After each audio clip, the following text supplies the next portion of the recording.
ಕೋಲಾರ ಗಡಿಭಾಗದಲ್ಲಿರುವ ಕೋಟಿಲಿಂಗೇಶ್ವರ ದೇವಾಲಯದಲ್ಲಿ ಶಿವರಾತ್ರಿ ಹಬ್ಬದ ಪ್ರಯುಕ್ತ ವಿಶೇಷ ಅಲಂಕಾರ ಪೂಜಾ ಕಾರ್ಯಕ್ರಮಗಳು ನಡೆದವು. ದೇವಾಲಯಕ್ಕೆ ಕರ್ನಾಟಕ, ತಮಿಳುನಾಡು, ಆಂಧ್ರಪ್ರದೇಶ, ಕೇರಳ ಸೇರಿದಂತೆ ನಾನಾ ಕಡೆಗಳಿಂದ ಲಕ್ಷಾಂತರ ಭಕ್ತರ ಸಮೂಹವೇ ಹರಿದು ಬಂದಿತ್ತು. ಕೋಟಿ ಲಿಂಗಗಳ ದರ್ಶನಕ್ಕೆ ಬಂದಿದ್ದ ಭಕ್ತರಿಗೆ ದೇವಸ್ಥಾನದ ವತಿಯಿಂದ ಉತ್ತಮವಾಗಿ ವ್ಯವಸ್ಥೆಯನ್ನು ಕಲ್ಪಿಸಲಾಗಿತ್ತು. 108 ಅಡಿ ಬೃಹತ್ ಲಿಂಗ ಮತ್ತು ಅದರ ಮುಂದೆ ಇದ್ದ ಬೃಹದಾಕಾರದ ನಂದಿ ವಿಗ್ರಹವನ್ನು ಹೂಗಳಿಂದ ಸುಂದರವಾಗಿ ಅಲಂಕಾರ ಮಾಡಲಾಗಿತ್ತು.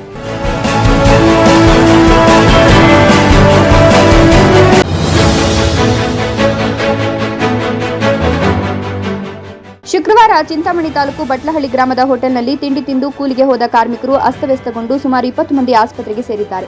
ಬಟ್ಲಹಳ್ಳಿ ಸರ್ಕಾರಿ ಆಸ್ಪತ್ರೆಯಲ್ಲಿ ಚಿಕಿತ್ಸೆ ಪಡೆದ ನಂತರ ಚಿಂತಾಮಣಿ ನಗರದ ಸಾರ್ವಜನಿಕ ಆಸ್ಪತ್ರೆಯಲ್ಲಿ ದಾಖಲಾಗಿ ಚಿಕಿತ್ಸೆ ಪಡೆದು ಕೆಲವರು ಹೆಚ್ಚಿನ ಚಿಕಿತ್ಸೆಗಾಗಿ ಕೋಲಾರ ಆಸ್ಪತ್ರೆಗೆ ತೆರಳಿದ್ದು, ಇನ್ನು ಕೆಲವರು ನಗರದ ಖಾಸಗಿ ಆಸ್ಪತ್ರೆಗೆ ಸೇರಿ ಚಿಕಿತ್ಸೆ ಪಡೆದರೆ ಉಳಿದವರು ಸರ್ಕಾರಿ ಆಸ್ಪತ್ರೆಯಲ್ಲಿ ಚಿಕಿತ್ಸೆ ಪಡೆದಿದ್ದಾರೆ.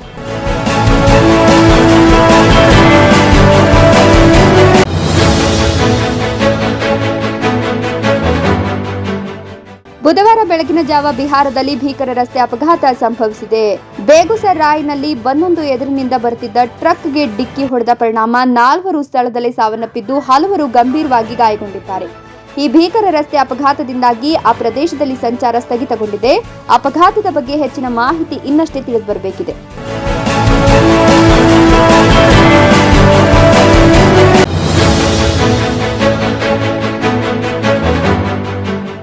ರಾಜಧಾನಿ ಬೆಂಗಳೂರಿನಲ್ಲಿ ಕಳ್ಳರ ಹಾವಳಿ ದಿನೇ ದಿನೇ ಹೆಚ್ಚಾಗ್ತಿದ್ದು, ಬೈಕ್ನಲ್ಲಿ ಬಂದು ಮುಂಜಾನೆ ಹಾಲು ಕಳ್ಳತನ ಮಾಡಿ ಖದೀಮರು ಪರಾರಿಯಾಗಿರುವ ಘಟನೆ ಸಿಸಿ ಕ್ಯಾಮೆರಾದಲ್ಲಿ ಸೆರೆಯಾಗಿದೆ. ಅಂಗಡಿಯೊಂದರ ಹೊರಗೆ ಇಟ್ಟಿದ್ದ ಹಾಲಿನ ಚೀಲಗಳನ್ನು ಸ್ಕೂಟರ್ನಲ್ಲಿ ಬಂದ 4 ಯುವಕರು ಕದ್ದೊಯ್ದಿದ್ದಾರೆ. ಅಂಗಡಿಯೊಳಗೆ ವೃದ್ಧ ಅಂಗಡಿಯವನು ಇದ್ದಾಗ ಈ ಘಟನೆ ನಡೆದಿದೆ. ವಿಡಿಯೋ ಸಾಮಾಜಿಕ ಜಾಲತಾಣಗಳಲ್ಲಿ ವೈರಲ್ ಆಗ್ತಾ ಇದ್ದು, ನೆಟ್ಟಿಗರು ಪೊಲೀಸರಿಗೆ ದೂರು ನೀಡುವಂತೆ ಒತ್ತಾಯಿಸುತ್ತಿದ್ದಾರೆ.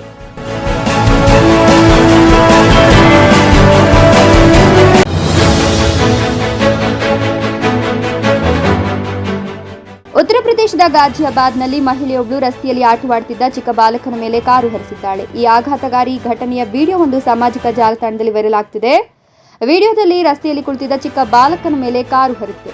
ಕೂಡಲೇ ಮಹಿಳೆ ಕಾರು ನಿಲ್ಲಿಸಿದ್ದಾಳೆ. ಈ ವೇಳೆ ಅಲ್ಲೇ ಇದ್ದ ವ್ಯಕ್ತಿಯೋರ್ವ ಓಡಿ ಬಂದು ಮಗುವನ್ನ ರಕ್ಷಣೆ ಮಾಡಿದ್ದಾರೆ. ಆದರೆ ಮಗು ಗಂಭೀರವಾಗಿ ಗಾಯಗೊಂಡಿರುವುದನ್ನು ಕಂಡು ಅಲ್ಲಿಂದ ಪರಾರಿಯಾಗಿದ್ದಾಳೆ. ಸದ್ಯ ಈ ಘಟನೆಗೆ ಸಂಬಂಧಪಟ್ಟಂತೆ ನಂದಗ್ರಾಮ್ ಪೊಲೀಸ್ ಠಾಣೆಯಲ್ಲಿ ದೂರು ದಾಖಲಾಗಿದೆ.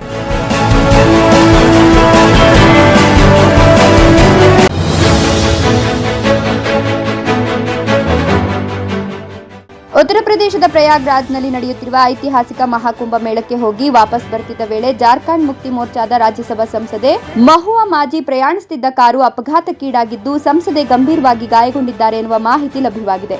ಇಂದು ಮುಂಜಾನೆ 2:30 ಸುಮಾರಿಗೆ ರಾಷ್ಟ್ರೀಯ ಹೆದ್ದಾರಿ 75ರಲ್ಲಿ ಹೊಟಾಗ್ ಗ್ರಾಮದ ಬಳಿ ಘಟನೆ ನಡೆದಿದೆ.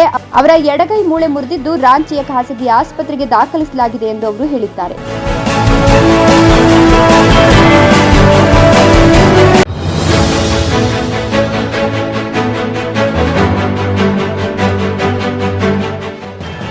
ಥೈಲ್ಯಾಂಡ್ನಲ್ಲಿ ಭೀಕರ ರಸ್ತೆ ಅಪಘಾತ ಸಂಭವಿಸಿದ್ದು, ಪ್ರಯಾಣಿಕರಿದ್ದ ಬಸ್ ಕಂದಕಕ್ಕೆ ಉರುಳಿ 18 ಮಂದಿ ಸ್ಥಳದಲ್ಲೇ ಸಾವನ್ನಪ್ಪಿದ್ದಾರೆ ಎಂದು ವರದಿಯಾಗಿದೆ.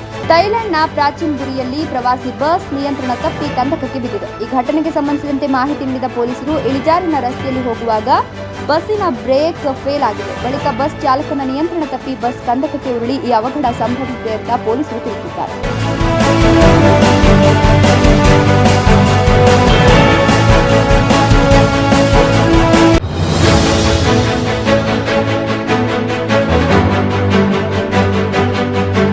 ಮಹಾಕುಂಭ ಮೇಳ 2025ರ ಕೊನೆಯ ದಿನವಾದ ಇಂದು ಭಾರತೀಯ ವಾಯುಪಡೆಯು ಮಹಾಕುಂಭ ಮೇಳ ಕ್ಷೇತ್ರದಲ್ಲಿ ವೈಮಾನಿಕ ಪ್ರದರ್ಶನವನ್ನು ನಡೆಸುವ ಮೂಲಕ ವಿದಾಯ ಹೇಳಿತು.